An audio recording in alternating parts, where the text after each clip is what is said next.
Hey guys, how you doing? Um, yeah, so this is an L2 session on coin poker. Just gonna walk you through my thought process here, playing four tables. Um, Overall, when you're playing NL2, I play an extremely tight strategy that many people would say is nitty, but it's an exploitative adjustment because this is NL2. People mean what they say when they bet. But you'll see. I mean, I make a lot of folds that lots of people would say I'm too nitty for me, and I don't defend in a lot of spots that everyone would say I'm too nitty for not defending. I make a lot of folds uh, on later streets that lots of people would say are incredibly nitty, but are exploitative adjustments that I believe are correct. And this is the strategy that overall I use to be a consistent winner um, at 1, 2, 2, 3 live for a little while. Am I great? No. Am I good? I'm decent. Um,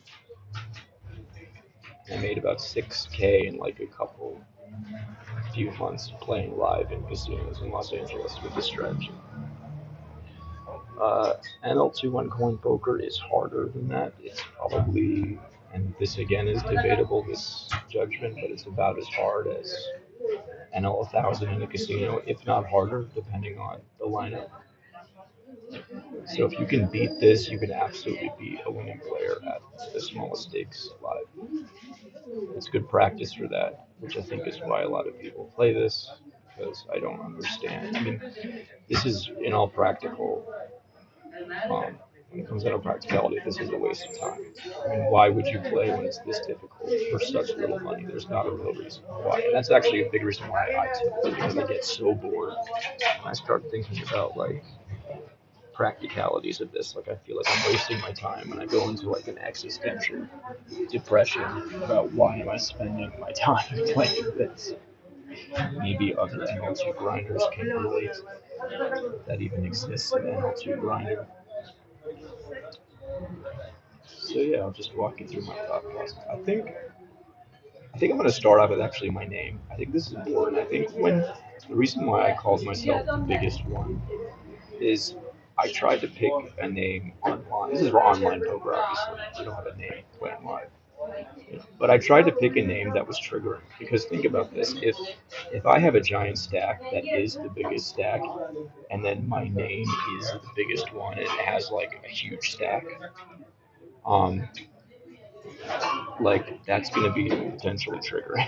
It says the biggest one, and I have just like 500 big blinds. So pick a name that is triggering. To the right, Ace Eight of Spades.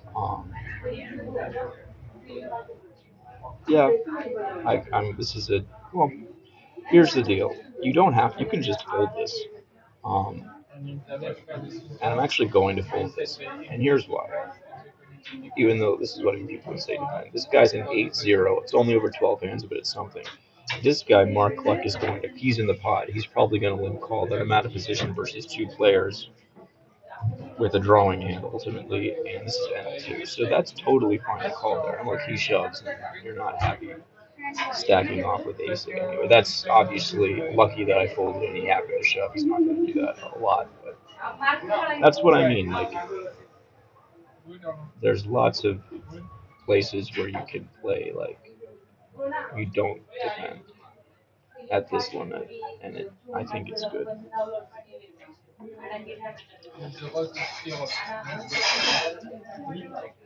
One thing I don't like about Coin Poker NL2 is that it does these like double board bomb pots a lot, and kind of just and like these splash pots. And the bomb pots take money from your stack when you don't necessarily want that to happen. But I'm currently in Europe, like traveling around different countries, and this is like the only And I'm also an American, so this is like the only side I can play on. So there you go. King ten of spades on a dry flop. I'm gonna range bet a third here. Um, Opponent is a 17-5, so I guess he's tight. Is he playing a full stack? No, so he's probably still very fishy. You got to default to most players are pretty fishy, but it's also a big league to just assume that everyone's a fish because they're not. Like, you see stats here that people are taking this seriously, which is depressing that people are taking this seriously because it's NL2, but it's true, you know. So if someone has reggy stats, you gotta trust that. Um, so I got a dry flop with an ace here, and again, like, you don't have to just default bet here. You know, you can do whatever. I guess I'll default bet here, but it's not necessarily good. You know, you could even say it's bad. And now versus a fish, this is just a clear give up.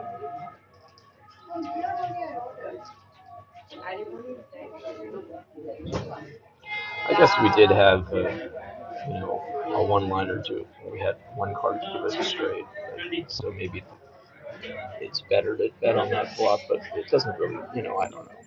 It's kind of stupid. And you know, now many players here are going to think, oh, when he bets, he's probably going to bet like, oh, he's bluffing. We under-repped our hand, blah blah blah. He has like king jack, but you know, he probably does like king jack. We're probably going to win this a lot of the time, actually.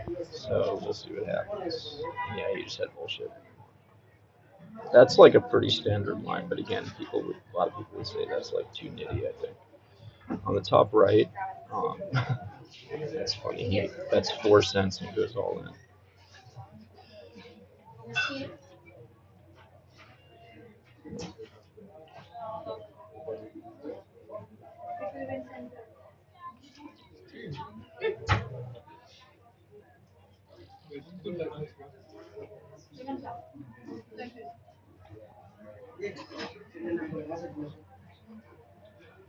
So I could edit this video and not include these kind of dead spots, but I think it's interesting to watch like what an actual poker session looks like to someone who's for tabling this. So I'm not gonna edit.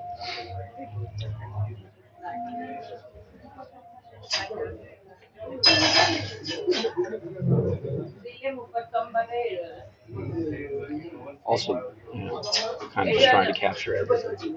Hasn't really been an interesting spot so far.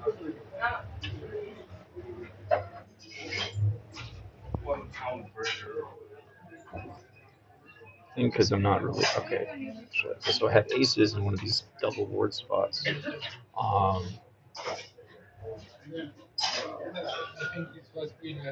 This is weird. I mean, the thing is like, so when he bets, he always has a queen.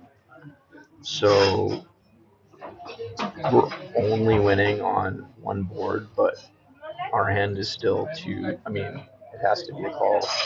If someone else calls, they're almost always slow playing a queen. On these double board hands, it's pretty bad if you're not winning on both boards. This is pretty bad. We don't have a club. He could have improved to a flush on the top. We're losing on the bottom. This is what I mean. Like, folding there is not bad on that board. It's really not bad at all. But a lot of people would call me a nit for folding that. Folding 7-6 in the cutoff on the top right. That's what I mean. Like, this is a very tight strategy. This is an open king 10 clubs on the bottom right. Blind versus blind. This guy's kind of a fish, or not a fish, he's like a reg. If you look at his stats, he's at 23-18 on the bottom right. Opening king jack on the bottom left. This is definitely, we're going to bet here. I'm going to bet a third. There's an argument for betting more because on these low card flops, betting 1/3 is not necessarily good usually. but I think it's fine. When I hit the king, I'm gonna just keep betting. If he's like a quote unquote reg, he'll float here a lot, thinking that I bet a lot. So I expect him to call wider here, not believing me. Um, and then on rivers, because my kicker isn't that good. So yeah, I could just check and let him bluff, or I could bet again. I think the best here is just to check and either call or fold because my kicker is not that good, and players tend not to over defend when there's a king on the board, even though he's a quote unquote reg. We do just take it down. There's definitely an argument for betting that river based on my initial reasoning that he's a reg and he's going to float that turn card wide. But I think with the 10, it's still decent in my line. And I think he will bluff some of the time there. So even though he didn't bet 10. The way you lose really at the stake is when you have value hands and everyone just folds. And it really just sucks. I mean, you get all your value at the stake from just betting your value hands. So the worst is like a situation like this. Like this makes me really angry when that happens because that's where you get all your money. And you could even argue that quote unquote downswings of NL2 are just the times where that repeatedly happens, where the only times you get value is everybody else folds to you. Like that's really when that's what a quote unquote I think micro stakes downswing is for the most part. Apart from mental game issues, which I definitely struggle with a lot, and I would argue a lot of micro stakes players and low stakes players struggle with.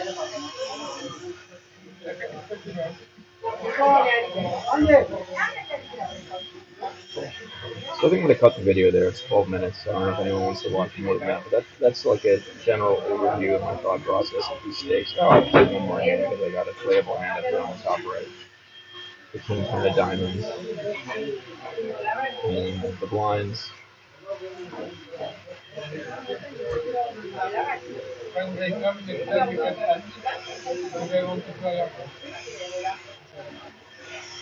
On the top left, queen five and blinds. Like most people would open this blind versus blind with check to them, but this is a fold. And it's just you don't have to, especially versus this guy on the top left with a 25-16.